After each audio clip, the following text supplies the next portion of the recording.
Welcome to this discussion regarding working through the COVID-19 moratorium and preparing for resumption of collection activities when suspension actions are lifted.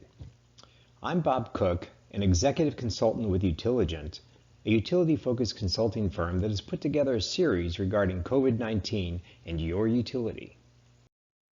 In our last session regarding COVID-19 impacts to utility payments and collections, we discussed discontinuing collection and disconnect actions, presented a projection of utility payment behavior shifts, spoke about relieving payment mishaps and related consequences, and how to encourage customer payments. The focus was primarily on what to stop doing and what immediate actions needed to take place during these newly established suspensions. So, how long will this moratorium on disconnects and collection actions last? That answer varies by source, state, city, and utility. On one hand, our suffering economy is clamoring to open things up quickly, but on the other hand, health aspects are dictating prudence and what opening things up may look like. The University of Washington Institute for Health Metrics and Evaluation has created a model that estimates social distancing with containment on a state-by-state basis, which can give us an idea of a phased opening strategy. We can see dates ranging from May 4th to June 8th and beyond. CleanEnergy.org has published statewide parameters and electric and gas utility dates, which has their moratoriums ranging from the end of April to when the crisis is over, or even indefinitely. Economic impacts have had an additional influence on moratorium end dates and the resumption of collection actions. As of 3 weeks ago, 22 million Americans had filed for unemployment benefits, taking a 3.5% unemployment rate from the beginning of March to 13.5% by the end of the month. As mentioned in our last session, the Fed has forecasted unemployment to climb to 32% in the second quarter of this year. It's important to note that 16% of those in our workforce, that's over 23 million people, are part-time workers, and 29% of those eligible to work, that's over 95 million folks, are not in the workforce at all. Based on current projected COVID-19 disconnect suspensions and forecasted social distancing guidelines, utilities will continue across-the-board moratorium actions at least through to the June timeframe. Perhaps as early as May, businesses will begin to open again, jobs will show some signs of revival, and the economy will slowly start to gain momentum. It could take us at least 3 months to reach some form of stabilization for the average worker, which will put us into early autumn before an acceptable form of collections and disconnects can even be socially introduced. And even then, there would need to be a modified rollout for how things could be implemented. So, what do we do now? One thing is to continue to make it easy to pay. Enable the customer to pay anytime, anywhere, and by any means without concerns about fees. That means paying by phone, from a computer, or from a mobile device, using ACH payments, credit or debit cards, or even channels like PayPal, Apple Pay, or Google Pay. Consider facilitating one-time payments without requiring a login, and allowing a non-account holder to pay on a customer's bill. Next, make every effort to keep your customers engaged. It's easy to forget someone if you don't stay in touch with them. Provide your customers with a thank you message each time they pay, and even change it up from time to time. Conversely, institute a missed payment message as a gentle reminder and a push for action.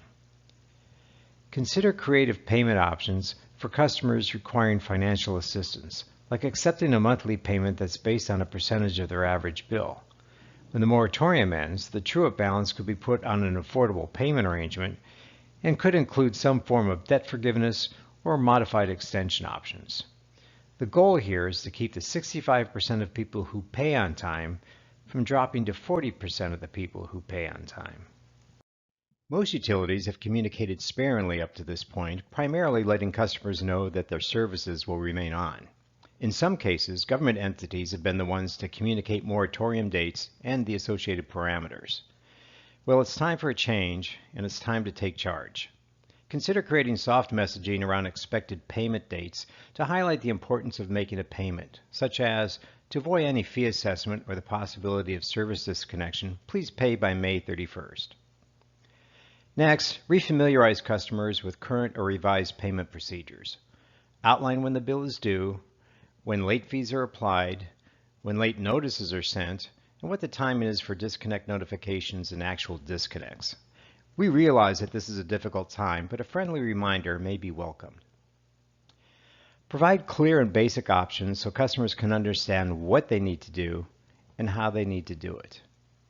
And leverage electronic messaging, like at your website or emails, texts, and notifications to reduce inbound calls and allow the extra time needed for the CSR to perform research and address any exceptions.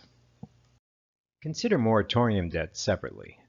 We'll need to remember the debt that had accumulated prior to March for collection actions when disconnects resume. But we would want to develop specific procedures for the debt that had accumulated during the moratorium.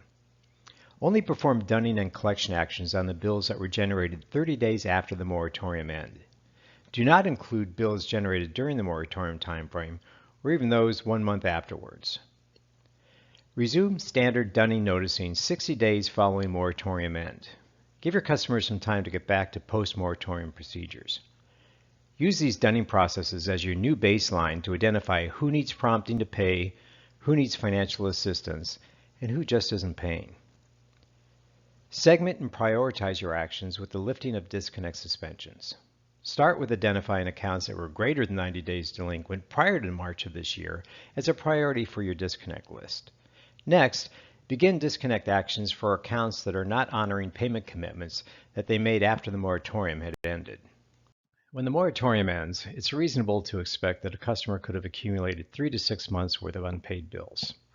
So create post-moratorium affordable payment arrangements. These arrangements would require no down payment, and the payment arrangement would begin with the customer's next bill. These payment arrangements would be based on a percentage of the customer's average monthly bill. So as an example, a low-income customer may have a $100 a month bill, and 25% of that bill would be $25 a month. So if they accumulated 6 months worth of unpaid bills, then they would be paying $125 a month for the next 15 months. You could segment your customers to determine what percentage of average bill would be required in their affordable payment arrangement plan. Consider extending disconnect suspension criteria to low-income, elderly, and medically qualified customers.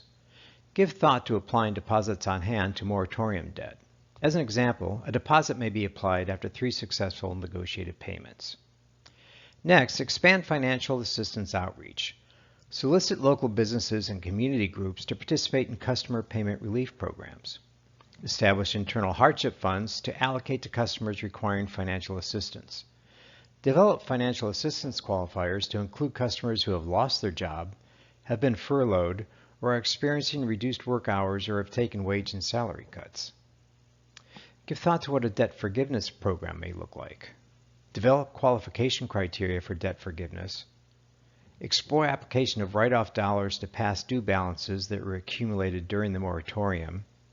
Create debt forgiveness programs such as matching a percentage of debt forgiveness to the amount paid by the customer. And consider providing a percentage of debt forgiveness to a customer after a certain number of consecutive payments made, or perhaps forgiving a portion of debt to qualified low-income customers. Now for some new considerations. Leverage payment sub-indicators or buttons on a Make a Payment page to enroll customers into a Roundup type program to provide low-income and vulnerable customer support.